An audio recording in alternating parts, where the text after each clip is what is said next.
Hey everybody, Brett from Love Bets and the Belfry back for part 5 of my movie collection, part series thingy. So, like every single part, if you've watched every part of my movie collection so far, I seem to forget at least one thing. I forgot the monsters when I was like going through the M's. I like got to the end of the M's and I was like, oh, I forgot to grab this one, and it was the monsters. Yeah, so I did that once again with this, but there's another two M's I forgot because I had them in different spots. Went, I took a movie off the shelf and forgot to put it back. But where are you at? That movie I forgot to mention that was an M was Master and Commander. I wanted to rewatch this. I mean, now it's September, so it's spooky season, so I'm focusing more on October type movies, Halloween type movies, horror type movies. So I'll get to this at another time, but it's funny talking about this because I really enjoyed this movie and I haven't seen it in quite some time. But it's funny, this came out, I think, in like the early 2000s. And it's funny because I was not really like this, like, guy who was into war type stuff. I was really young when this came out. I think I was like maybe like 10 years old or something. But I saw the commercials for this movie and I was like, that looks super cool. I remember seeing it and loving it. And it's funny because this movie is highly underrated. Those who have seen it are like, it's an incredible movie. And I absolutely agree with that. So this is one I definitely want to get back to rewatching. When I had my spine surgery, I had a lot of time on my hands, but I still did not get around to rewatching Master and Commander. But I loved this movie and I thought it was great. And yeah, just there was a lot of heart and care that went into this movie. So I definitely want to give it the attention it deserves again. But if you haven't seen this movie, definitely check out Master and Commander. If you're even remotely into like ships and battles and stuff like that, you'll probably enjoy this movie. Okay, and the other M that I totally forgot is one that was huge. Actually spent money on a number of years ago when A24 announced they were doing a director's cut of Midsummer or Midsommar, whatever you want to call it, one of those things. This is in awesome packaging. Unfortunately, in the move, it kind of got dinged up a little bit, so it's kind of worn out a little bit. I mean, I do like worn out things. I like old stuff. I like antique stuff. But I'm going to show you kind of what it looks like. But beautiful cover after you take it out of its, shell covering. On the back, you got the bear burning. If you've seen Midsummer, I say Midsummer, but I know, like, the packaging to this was just fantastic. And, like, this is a reason why I think physical media still is a big deal to me. Because you are putting money into something and you're actually getting a legit product out of it. But part of the director's cut movie, it has the character of Danny like in the huge like flower thing as part of the disc and part of it conjoining with this whole thing. And the director's cut actually comes with this whole like booklet of everything. I haven't opened this in a little while, but let me see. Oh yeah, like there was a foreword from Martin Scorsese about this movie. There's some artwork in here I'm not going to show just for the sake of feel like not that it matters, but YouTube might demonetize me for it. But it involves male genitalia. I guess I could show this even though there is blood in it, but some nice flowers and then someone getting impaled. But there's artwork like this through the entire thing. But, beautiful looking artwork. I love the feel of the pages on here. I love that this whole thing is just like a booklet. So more male genitalia, I'll leave that be. Like this, it's just got like recreations of moments from the movie. I love it. Some women's breasts I'm not going to show. Some more blood and, that type of thing. But yeah, like this artwork's gorgeous. I love this. And I was really glad that I ended up buying this. As far as the actual director's cut of Midsummer, I like it. I don't think it's the most necessary thing, honestly. I mean, I think that Ari Aster has made some good movies so far in his career. I loved Hereditary. I loved Midsummer. I did not like Beau is Afraid. I actually, in fact, hated that movie, but that is a movie that is absolutely a love or hate type thing. And a lot of people thought like Midsummer was like kind of too big for its britches. Beau is Afraid I thought was too big for its britches. But Midsummer, the director's cut, there is some stuff that's included I actually think was a good choice by Ari Aster. Now, he had said in interviews that the theatrical cut of Midsummer is basically like the cut he prefers, but the fact that he could do a director's cut, he just decided to add some additional scenes. A lot of it is unnecessary. More of it is like fleshed out. Like there's moments where it shows the characters like kind of driving to where they were staying in this, community of people. There's like banter and stuff like that. A big standout moment though from the director's cut that isn't in the theatrical cut is when you watch Midsummer, like, Danny and her boyfriend, like, they never really had this blowing up moment of their relationship because you knew their relationship was just on the rocks, and the boyfriend wanted to break up with Danny for, the whole movie. And there was never really that moment where they kind of like everything blew up. And the director's cut kind of has that. There's like this huge fight they had between the both of them that was cut out from the regular theatrical movie. And I mean, it is cool to see that. But yeah, I mean, in a way, it really is not that necessary. But yeah, I mean, it is a very interesting watch. It's nearly a 3-hour runtime of the director's cut. And I mean, a lot of people thought the theatrical cut was long enough as it was. But I honestly enjoyed the director's cut of Midsummer, and probably this summer. I mean, I didn't get a chance to, 'cause summer's over to me now. But maybe I'll watch it sometime in like June or July, just as a rewatch. Like, I think that would be a cool experience. So yeah, I wanted to show that off. So I left off with Peas in the last video. So let's start the letter R. Movie, I guess you call it. But it's R. Kelly Trapped in the Closet. If you're like, I'm a big music guy, like I've been a musician for years, so when you watch something like this, especially from like a musician's perspective, this is like the funniest thing in the world. My wife like loved it at the time it was released, but I was like, this is like one of the funniest things I've ever seen.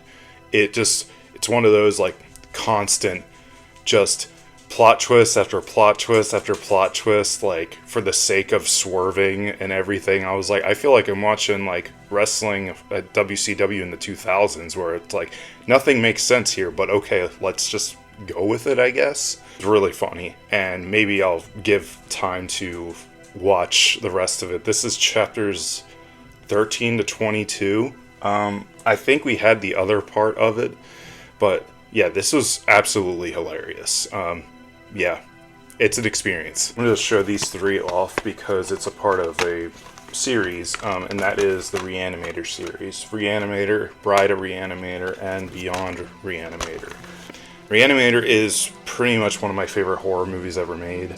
It is one of those movies that I don't watch super often, but whenever I do, I have such a blast watching it. This is one of those movies that's just like, it's a total B horror movie, but it's almost too good to just be considered a B horror movie. I do hate the fact that Charles Band, who did the music to this, basically ripped off Psycho as the opening credits happen, because you really think it's like the music to Psycho of Bernard Herrmann's. It's like, oh no, it's just Charles Band like blatantly ripping off Psycho. Tilly! Stop. Go lay down. But yeah, like, I love this movie. I even really enjoy Bride of Reanimator. Yeah, and I bought this from Arrow Video, I believe it was. Yeah, Arrow Video did a release of this, and I did one of the original Reanimator, but I bought this back before I had responsibilities, because I think this was like $40-some. At the time, it was just really expensive. But the packaging, Arrow always makes great looking movies, and, the physical media portion of it. Like, cool artwork, and yeah, this comes with the Blu-ray, the DVD, and the special features. And one thing about Arrow is, yeah, they really care about special features and extras in their movie releases. So this is really enjoyable. Bride of Reanimator is more so the same of the regular Reanimator. It just basically, it's sequelitis where it's like, all right, let's ramp it up a little bit with some of its ridiculousness. I hit the microphone, sorry. Yeah, it ramps up the ridiculousness a little bit, and this actually comes with a prequel story. It's almost like a comic. I will show that. But, I mean, this is the bride it's showing, but, like, it is a prequel story called Reanimator: Dawn of the Reanimator. I actually think I did a video a couple years ago showing off this and even talking about in the Reanimator series in a lot more detail, so I'll try to keep it a little shorter here. And then there's the third movie, Beyond Reanimator. I think this is one of those, like, it's not a very good sequel, but there is some funny moments in this movie, and I never took the Reanimator movies too seriously, and so watching this, I never necessarily had a problem with it, but it is missing some of the magic of Reanimator and Bride of Reanimator. So Beyond Reanimator is one of those, like, it's give or take. Like, if you want a little more to Herbert West as a character, sure. It's really offering nothing new here. It's not bad, but it's not needed. The original Reanimator is definitely, like, one of my favorite movies. I don't know why I still have this, but it's Reba Season 2. And I actually was a fairly big fan of this show, like, a long time ago. And Reba actually went on to Netflix pretty recently, the whole series, and my wife made fun of me for liking this show, and I got her into it, and we watched the entire thing in full. And upon rewatch, I will say, I mean, this show for sure has flaws, but the first 4 seasons are the best out of all of them. Like, season 1 is a little too, like, corny at moments. Like, the end of season 1 has Reba literally, like, her daughter, like, gives birth to her baby, and then it just randomly busts out a musical number of Reba's, and the transition of how that goes is super odd. I know it's a very obscure thing to talk about, but yeah. First 4 seasons of Reba are actually good, I would say. Season 5 and 6 is when the show just took a nosedive, in my opinion. It's funny because when I first was into this show, I liked season 5 a good bit. But season 5, there's no Kira character, and Kira was, like, one of my favorite characters of the whole show. She was just extremely sarcastic, like, deadpan, like, humor type character. And she was gone all of season 5, basically, because, I mean, the actress in real life had a legit horrible eating disorder, so they had her leave the show. She came back in the final season. But the final season, season 6, it was, like, only 13 episodes. Very unnecessary. The show wraps up in a very, like, anticlimactic way. Like, the show kind of just, like, ends. And it's kind of like one of those, like, forced, like, sentimental endings. You just don't buy it. But the first 4 seasons are really enjoyable. Reba McEntire, honestly, is really funny. And I know she tried to do, like, a sitcom years later, and I think it lasted 1 season. Like, no one cared about it. But this show itself, I would say the first 4 seasons are still very enjoyable. Season 5 and 6, a lot of the jokes have not aged well whatsoever. I mean, there's one episode that is blatantly, like, really racist, and my wife and I were just, like, looking at each other. I'm like, man, this episode did not age well whatsoever. I mean, then again, it was the early 2000s. Like, if you go back and watch a lot of movies from that time, like, they made a lot of, like, racist jokes, a lot, and even, like, homophobic type stuff. So a lot of that isn't flying now. Rent. My wife is a huge fan of this movie and this musical. Actually, maybe not the musical itself, but this movie she really likes. I watched it with her. I didn't think it was that bad. It's definitely not for me. I mean, I wouldn't really consider myself much of a musical person. I've, watched a couple musicals and have enjoyed certain ones. Les Miserables is upon one of my favorites, I would say. But Rent it's a decent story. I can see the appeal behind it, but it's funny that it's like my wife is not really a musical person, like as far as watching musicals and such. But like when she put this movie on, she was just like super passionate about it. I was like, you look like you're a musical fan. Like fans of musicals are so passionate about it. But this is really the only one she cares for. The Ring. This is the American version of The Ring. I'll be honest, I don't remember really much of this at all, and I know I've seen it before, but normally I'm good at remembering a lot about movies, but I don't really remember a lot about The Ring. But maybe this is due for a rewatch, it's spooky season, so maybe I'll give it a watch. I mean, a lot of people really love this movie, so I'll see how I feel about it. Rocky Horror Picture Show. This is a classic for good reason. I will be honest though, I kind of lose interest a lot in this movie after a little bit of time. This isn't really a long movie.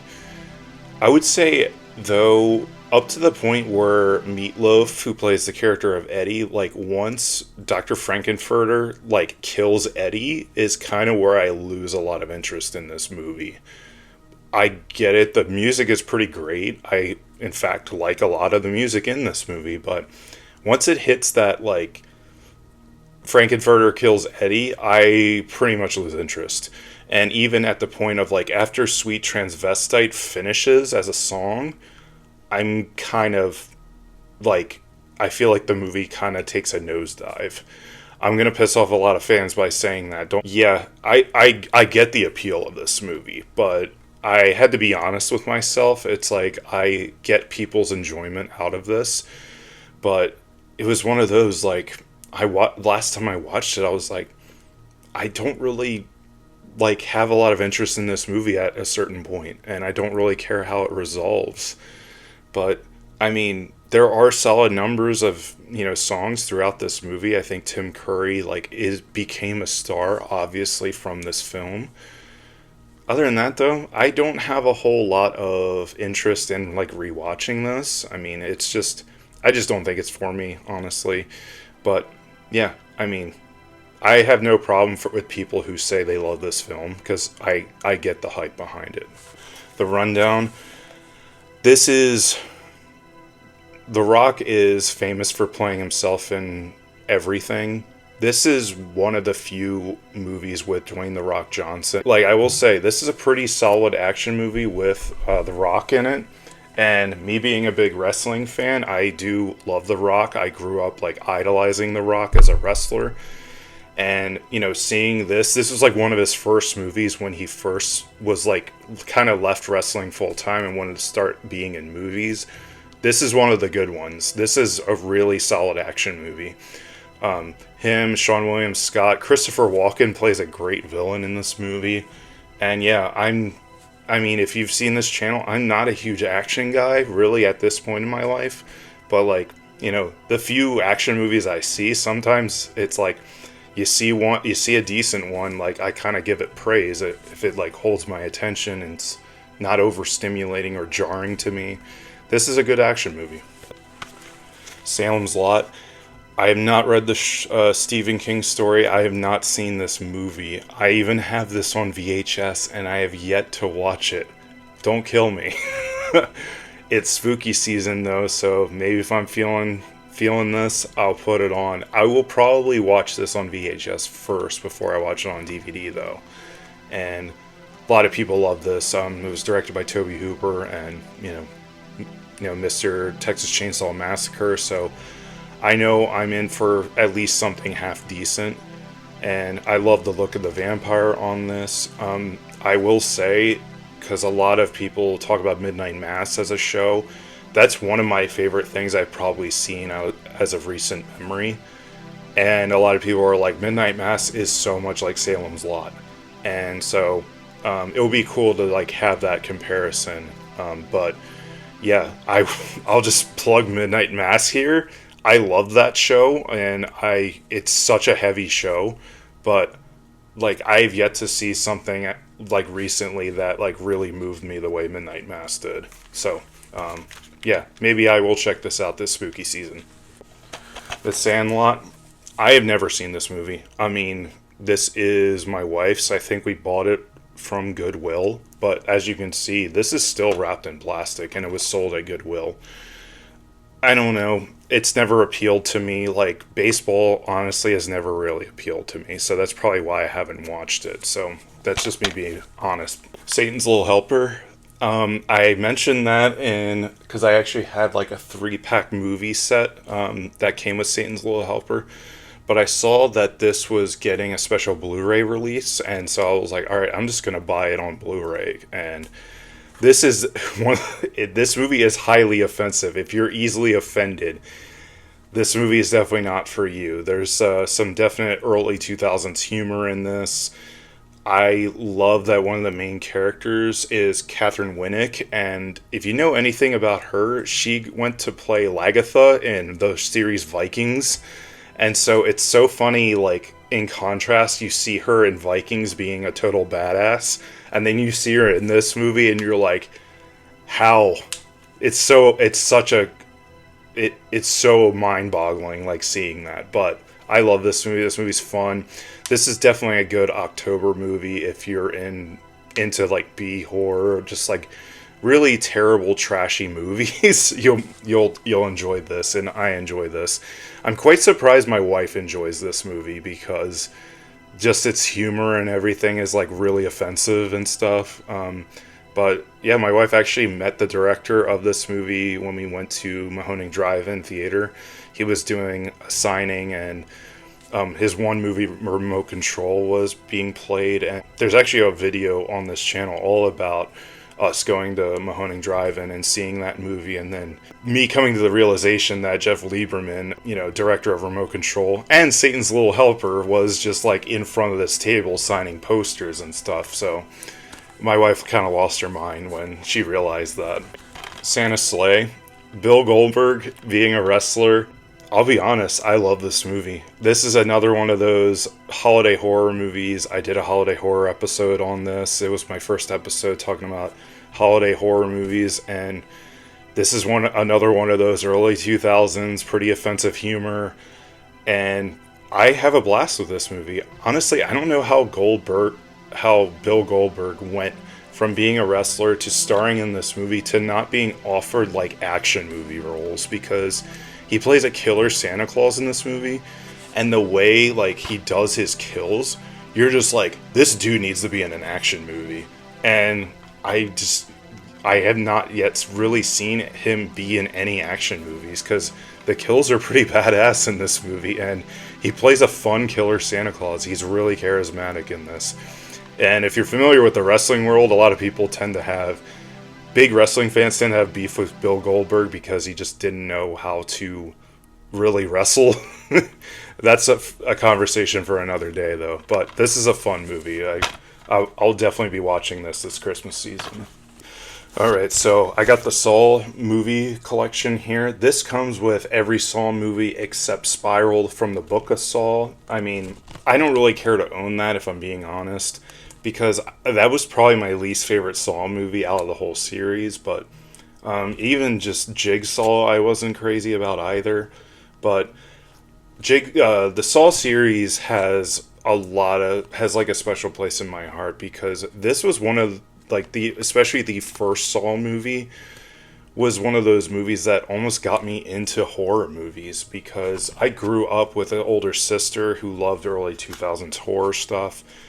And it wasn't until I was really exposed to Saw that I really started to get into horror movies.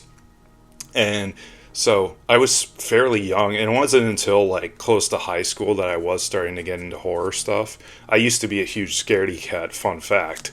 And so the first Saw was like where I was like really captivated by it. I was like, this is creepy and this is freaky, but I love the like psychological and like philosophical aspect to it that really drew me in. That I was like, wow, it's like this is a horror movie, but it also is making you like think a lot about the concept of it, of like this guy who really technically doesn't kill people, but he puts them in traps that basically make them kill themselves.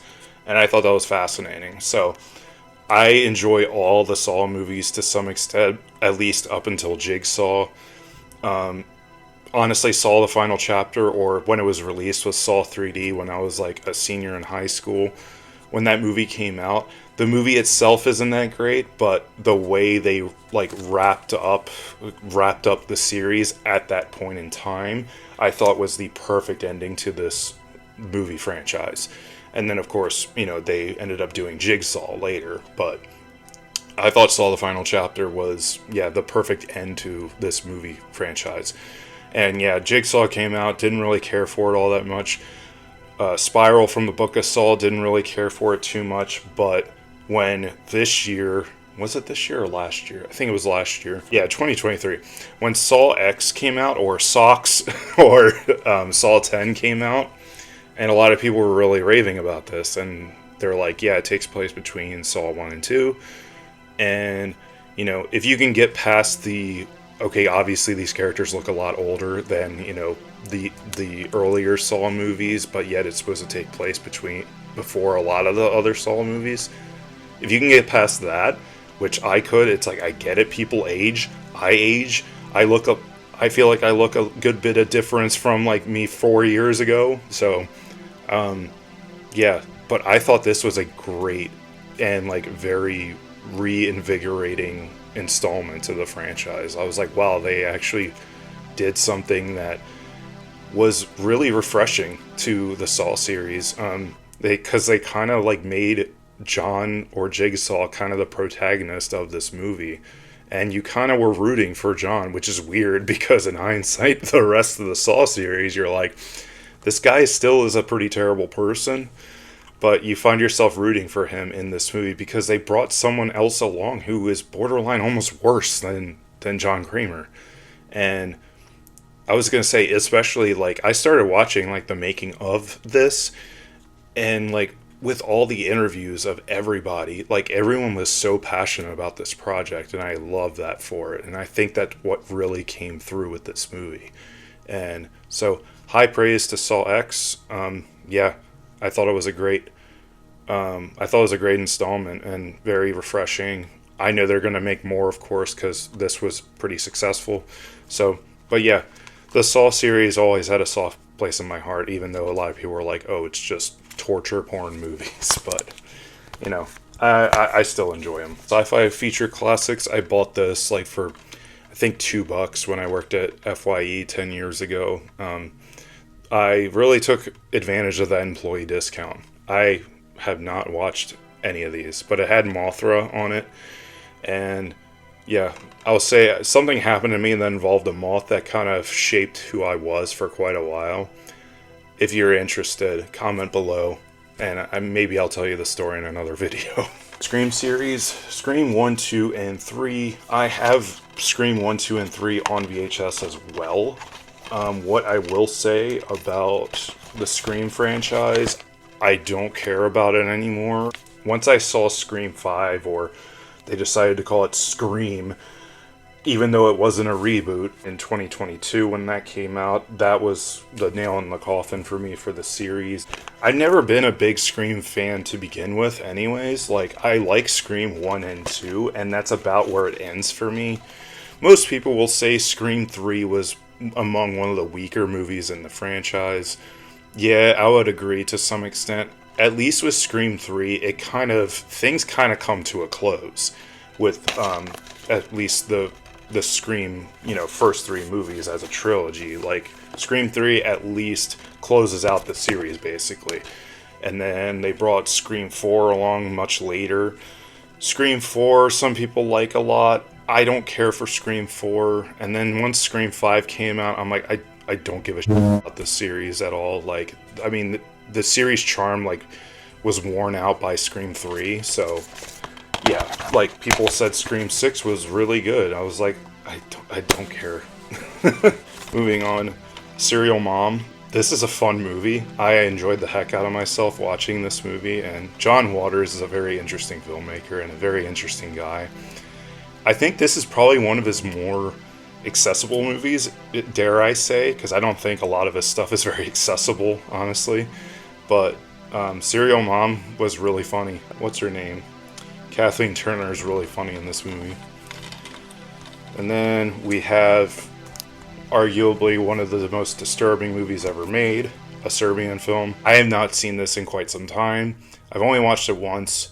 I bought it because I kind of was in this, like, I want to see more disturbing movies and see what I can handle. And to me, Martyr still takes the cake as one of the most disturbing movies I've seen. This, I get why people think it's extremely disturbing. I mean, now that I have a kid, if you know this, a lot of the subject matter of this movie, now that I have a kid, I probably would be a little more sensitive watching this movie. But this is one of those movies where it just goes for shock value so much that it gets to the point that, like, it takes me out of the movie. And so it doesn't really affect me what, like, happens, like, at a certain point. And a lot of people say this is the most vile, disgusting movie ever made.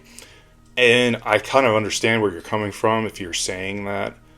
And yeah, I wouldn't, like, it's not, like, the most disturbing movie ever made for me. It is a very vile, disgusting movie, but what I will say, this is a really well-made movie. I mean, take all the violent content out of it. This is a pretty decent, like, the first, like, half hour of this movie is, like, a good setup. Like, and you're watching it, and at least what I remember, it's like you're, like, watching the first half hour, you're like, okay, this is, like, a good story, like, a fairly well done story. And, like, then you get to the violent stuff, and then you're like, okay, yeah, alright, I see the disturbing factor, but it's a really well made movie, I must say that. So, yeah, Serbian film, I can't say it, I'm, like, wanting to rewatch it, because it's like, once you see it, you're like, yeah, I've kind of seen a good bit of it, and I've hit a point in my life where I'm like, if I'm not interested in something, or knowing that, like, if I watch something like this, it's probably going to bum me out, I'm probably not going to watch it. So, yeah, I mean, it's definitely disturbing, but I think Martyrs takes the cake on disturbing factor. Dawn of the Dead, good zombie movie, a movie that, you know, starts off, you know, it is a comedy a good bit throughout the movie, but it also, you can tell where all the love for zombie movies was going into this movie, because it does get pretty real towards the end of the film. I would say this is the best of what they call the Cornetto trilogy, Shaun of the Dead, Hot Fuzz, and The World's End. I enjoy all three of those movies, but Shaun of the Dead I think still is the best. A DVD and Blu-ray of The Shining. I'm not adding anything new to this. The Shining is a classic for very, very good reason and endless hype. It's one of the best horror films ever made. Silence of the Lambs, also a classic for a reason. I'm not going to add anything new to it, but great movie. Silent Night, Bloody Night. This is one of those cheap, like, trying to market towards horror fans for the holiday season. Because I'm pretty sure this movie actually is not called Silent Night, Bloody Night. I think it's actually called Death House. I remember putting this on. This was made in the 70s. I remember putting this on and, like, just not paying a bit of attention to it. So I bought this, and I need to go back and actually watch it. I think at the time I put this on, I just didn't really care about it. So yeah, but I do remember, like, seeing the title pop up, and it definitely was not this as the title. I did a whole video on this TV series, but 6 Feet Under. I have season 2, season 3. Ugh. Elbowing things. Season 4 and season 5. I don't have season 1. I own season 1, and then I lent it to a friend, kind of talking about, you know, I was saying, like, how it's, like, one of my favorite TV shows ever made, and I gave it to him, and I never got back. I haven't talked to him in quite a while, so I mean, I'm not blaming him for it, but yeah, that's why I don't have season 1. 6 Feet Under is great. It's a fantastic show. I would say the only real big complaint I have about the series is just, like, they went way too into having everyone having sex with everybody. I just, like, I think I even said it in my video all about the 6 Feet Under series. I was just like, you know, maybe call me a prude for this, but, like, I was like, I don't, like, people aren't like that. People don't just, like, cheat on everyone. I'm like, this isn't Game of Thrones, you know? I don't know, like, and to me, it was just so like over the top with like everyone having sex with everyone. I don't know. That's my only like real big complaint about the series. The rest of the series I think is fantastic, but yeah, it's a great drama about a dysfunctional family who runs a funeral home. Smile. I really enjoyed this movie. I was quite surprised they announced a sequel to Smile, and I I have not watched the trailer to it either, but my guess is it's going to have nothing to do with like the actual main character of this movie and like their whole story. I think it's going to be like a whole new story, almost like an anthology. Because what happens to the main character at the end of this movie is like, yeah, I don't, I won't see it in the sequel. So, but there was some cool practical effects in that movie, and there was just one moment towards the end of Smile. I was just like, that is gnarly. It was really cool. If you haven't seen it, but Spider-Man, the Tobey Maguire Spider-Man, great movie. Definitely early 2000s. This was when a lot of butt rock was out, and like Chad Kroeger from Nickelback did that song Hero. But this movie itself, I think, holds up really well. Same with Spider-Man 2, Tobey Maguire Spider-Man 2. I wasn't a fan of the Andrew Garfield's Spider-Mans, but it was funny because when I saw Spider-Man No Way Home, I thought Andrew Garfield's Spider-Man was like the best part of that movie, but which is insane because I was like, your movies kind of sucked, but you were my favorite character out of Spider-Man No Way Home. Anyway, Sunshine. This is a movie that's guilty of having a fascinating concept, and just the way it's executed is not super great. Honestly, I don't even remember like the main like details of this movie. All I remember is that the sun is literally dying, and it's this group of people in outer space that are trying to do some sort of research. So it's like it's a combination of like alien and just like super weird sci-fi stuff.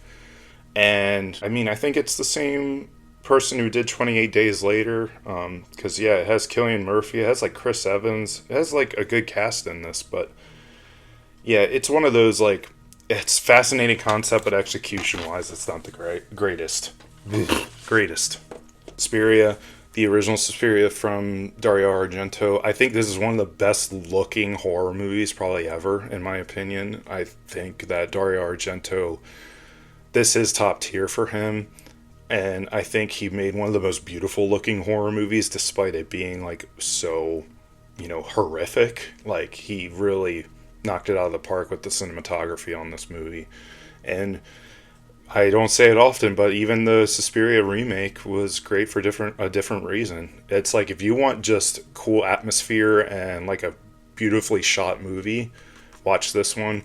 If you want more like of a narrative, then watch the Suspiria remake. I think it was from 2018 or something. But yeah, great movie. Great movie, remake and original. Tales from the Crypt and the Vault of Horror. I bought this at FYE. Shocker. And I have not watched Vault of Horror, but I have watched the Tales from the Crypt movie.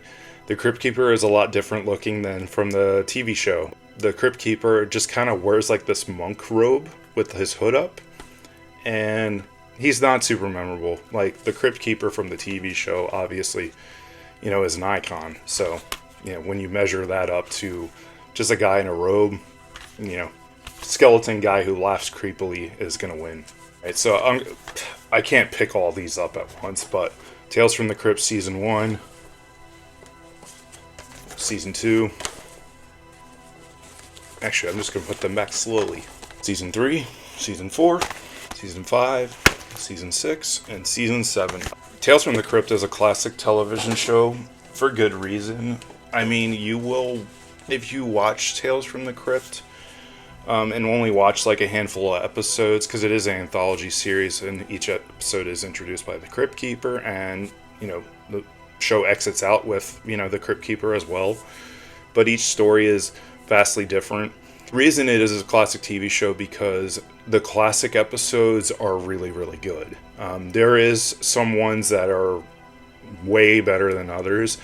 I would say where the show really does start taking a nosedive, actually, it's one particular season. And this is the syndrome with a lot of TV shows, is its final season.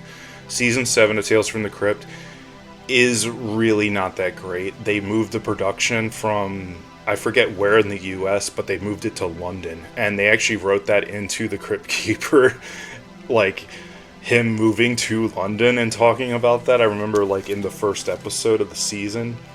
But it's crazy because it has, like, Ewan McGregor and Daniel Craig, like, in this season. And there was a lot of English actors in season 7, but the stories just weren't there. Like, there just was not much to the final season of Tales from the Crypt. Honestly, the most memorable episode of season 7 is its final episode, which is called The Third Pig. And that is literally the last episode of Tales from the Crypt ever, is just an animation of a really messed up version of the story of the Three Little Pigs. And that's it. And that episode wrapped up the series. So there was no, like, real clear end to the show. It was just a random story that happened to be animated compared to just, you know, real people. And so it was quite the strange decision to make that the final episode of Tales from the Crypt. But great TV show. It's vastly entertaining. I mean, even for the not so great ones, it is very entertaining. I would say season 7, it was hard for me to really get into because the stories just weren't really there. And you could tell, like, not much crazy love and care went into the final season just because it's like they had to move the production. So you could tell the show was on its way out by season 7. Terminator 2 Judgment Day. I love Terminator 1 and 2, and that's all that ever happened and all that ever will happen in the Terminator franchise. I know there is a Terminator show that just, like, came out that was animated. I don't really care about that either, but Terminator 2 is a classic for a reason. It's so good. Yeah, it's one of the few action movies that can make people cry. Like, so, you know you did something right if an action movie can make you cry by the end. So, The Terror, this has Jack Nicholson in it. I'm pretty sure I just bought this for next to nothing for chump change because it had Jack Nicholson in it, and it was called The Terror. And, you know, I'm a horror guy, so I guess I just buy everything horror. Tetsuo the Iron Man, I think this is something that, like, is on Shudder a lot, and certain, like, Japanese or foreign horror films like this. I still haven't seen this. This was lent to me by a friend who never... It was the same friend who I never got 6 Feet Under back. I didn't give this to him, so... But, you know, you give and take. I don't know. Texas Chainsaw Massacre, classic movie for a reason. I wish I had Texas Chainsaw Massacre 2, because I actually love that sequel. And they're polar opposite in tone. But this is a classic for a reason. It's so good. Whenever I go back and rewatch this, like, the last, like, 15 minutes of this movie is just sheer terror. It's so good, though. Texas Chainsaw Massacre, the remake from 2003. I can see why people really enjoy this movie. It's definitely not one for me. My sister was really into this movie, I know that. But this is one I'm not a crazy fan of. I think the main reason why I'm not a big fan of this remake is because Leatherface is next to no threat whatsoever. Like, I don't remember him really killing anybody in this movie, and at least in the original movie, like, he kills a number of people. And I just don't remember seeing that in this movie at all. And then he just has his arm, like, sawn off at one random moment. But, you know, hey, if you like it, you like it. It's not for me. John Carpenter's The Thing. An amazing winter watch. One of the best horror films ever made. Honestly, I don't really think anything's going to come along like this. Like, and be made, or even have a Thing sequel come along and ever top this. This will never be topped. This is a masterpiece. And I don't say that much about movies. I seem to always nitpick a lot of movies, and this, I wouldn't change anything out of it. It's perfect. Tommy Boy and Black Sheep double feature. Chris Farley is... It's a thing with, like, my family. A lot of us loved Chris Farley movies, and especially me growing up. I watched Tommy Boy, like, religiously.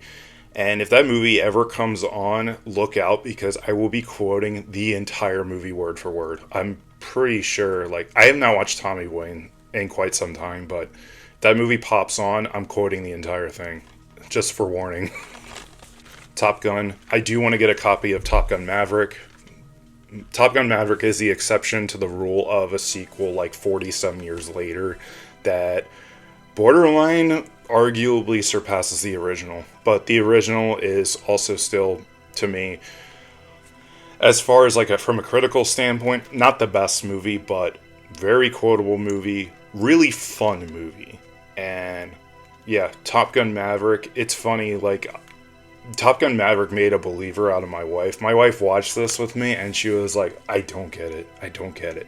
We went to the movies to see Top Gun Maverick and she left being like, yeah, that blew the original out of the water.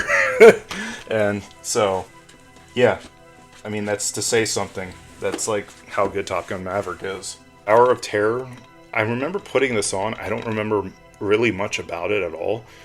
I remember going on the Tower of Terror, like the Twilight Zone's Tower of Terror, which I'm pretty sure no longer exists.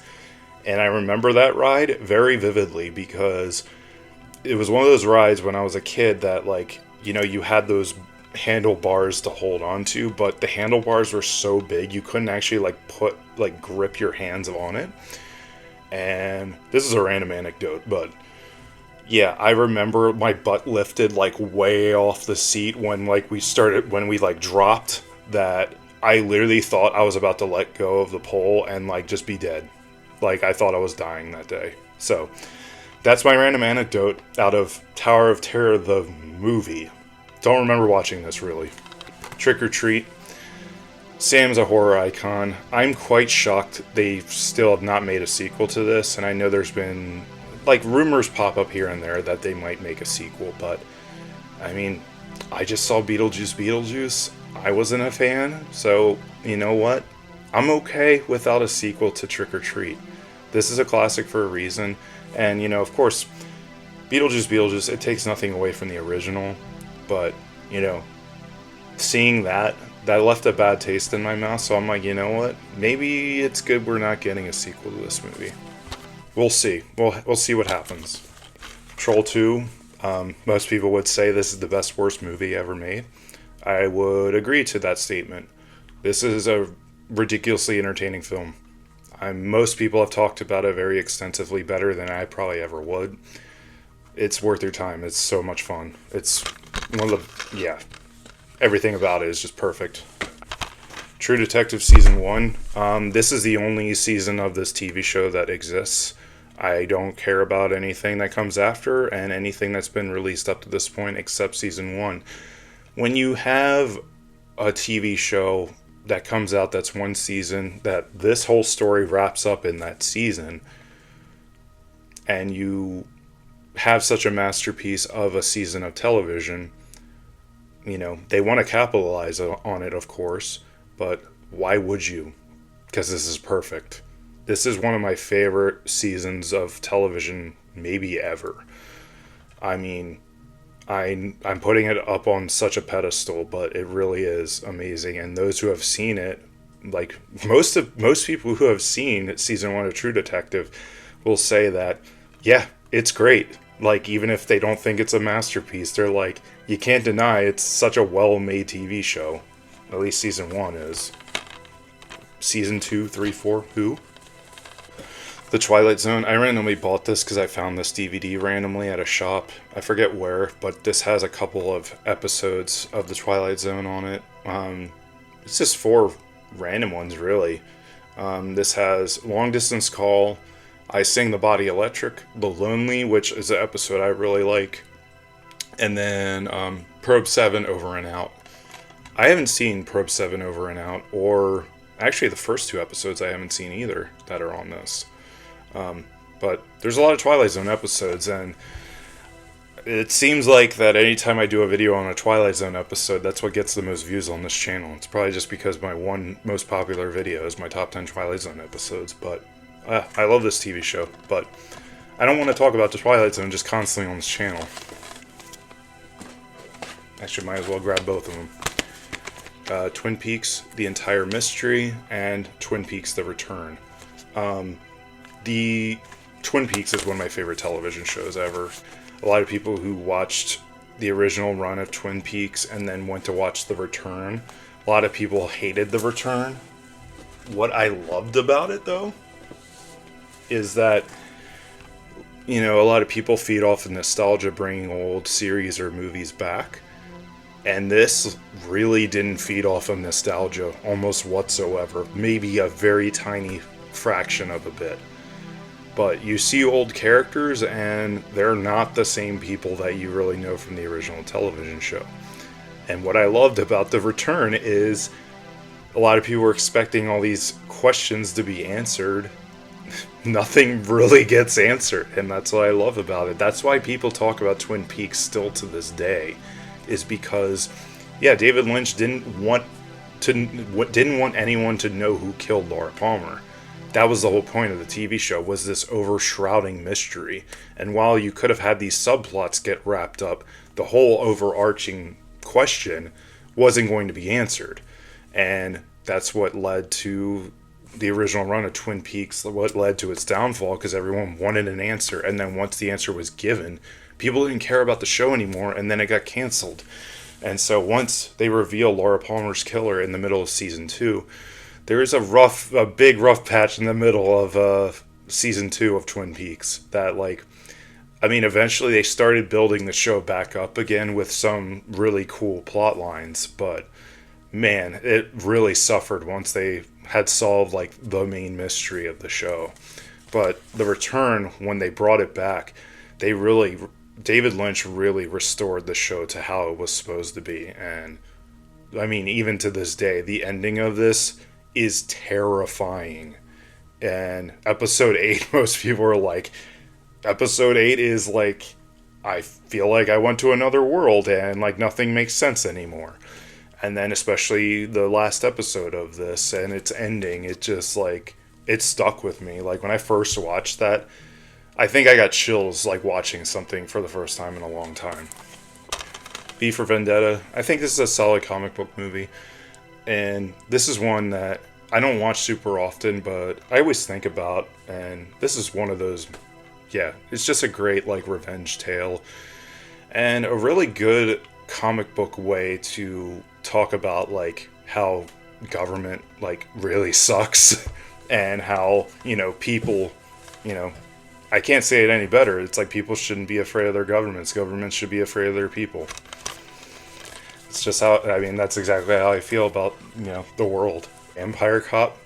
I remember watching this and it just being like, what the frick is this? I remember enjoying it, though. Venture Brothers Season 1 and 2. I remember watching all of these, but I don't really remember all too much about it. I do remember it being pretty funny, though. And I know Adult Swim fans loved this show and were very passionate about it. I thought it was funny, and I enjoyed it, watching it, but I don't think I would really go back and watch it, if I'm being honest. Alright, a couple more left. Village of the Damned. I have yet to actually watch this. I know this is a John Carpenter remake of, you know, the original Village of the Damned. People say this is not one of Carpenter's best movies, though. The Visit. M. Night Shyamalan. My wife loves this movie, and here and there, we just kind of... There's a part in this movie where, like, the grandma out of nowhere just screams Yahtzee. And we just find ourselves kind of screaming Yahtzee, like, out of nowhere to each other sometimes. I mean, whether you like or hate M. Night Shyamalan, I think that was a decent movie. I wish the plot wasn't so predictable, though, or the twist of it wasn't so predictable. I really did not think I was going to predict the twist of the movie, and it was funny, my wife saw the movie before I did, and so when she put it on and we were watching it, I was just like, I bet you this is the... I was like, that's the twist of the movie, isn't it? And she was just like, damn it, how did you know that? And I promise I didn't look it up, but, like, it's like, I bet you blah, blah, blah. And then she was like, damn it, how did you know that? Which is a masterpiece. It just is. Robert Eggers, I'm so excited for the Nosferatu remake he's doing. I I've loved all of Robert Eggers' movies. The Witch, I think, still is his best. The Lighthouse, I thought was really good. I don't think it has as much replay value as something like The Witch does. I love The Northman. I thought The Northman was really, really good. But yeah, not as replayable as The Witch. And I mean, watching the trailer to Nosferatu, like, that trailer was some hype. Like, I don't think a trailer has hyped me so much for a movie like in a long time. But The Witch is like, every time I rewatch this is incredible movie. I I would actually put this as one of my favorite horror movies ever. And this was as of like the last 10 years, like came out 10 years ago. And this is one of my favorite horror movies.